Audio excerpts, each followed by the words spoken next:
Alright, so some tools that you need to do a valve adjustment on a diesel engine would be a filler gauge,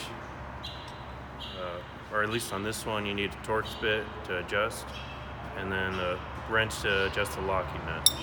Some other tools would be a screwdriver to take apart the engine, maybe an extension, and another wrench to take off the other bolts that you would need to.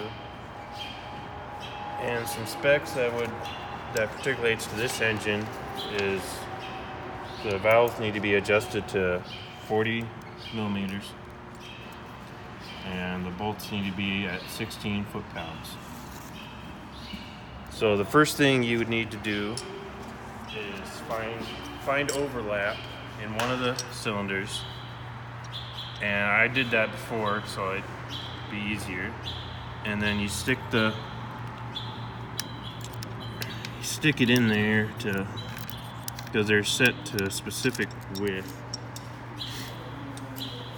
and you might need to pry it up a little bit.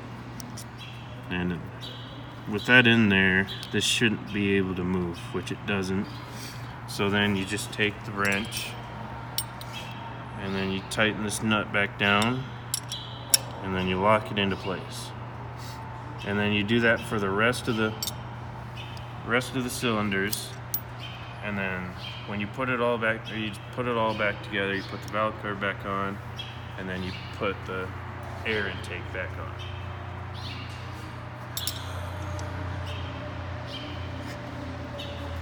And then after you're all done, you would clean up the engine and make sure it's not all greasy. So you wipe it all down, and then you make sure everything's torqued over and you have them all set correctly. And then the reason why you would do this at a job is because diesel parts, they get worn down and they expand and contract over time. And in a workplace, or you mostly do it at work, you really wouldn't want to do it outside so you don't get any contaminants in the engine. And then the final thing you do to the engine is start it up to make sure everything's running properly and everything's adjusted correctly. And then you make sure everything's torqued down, and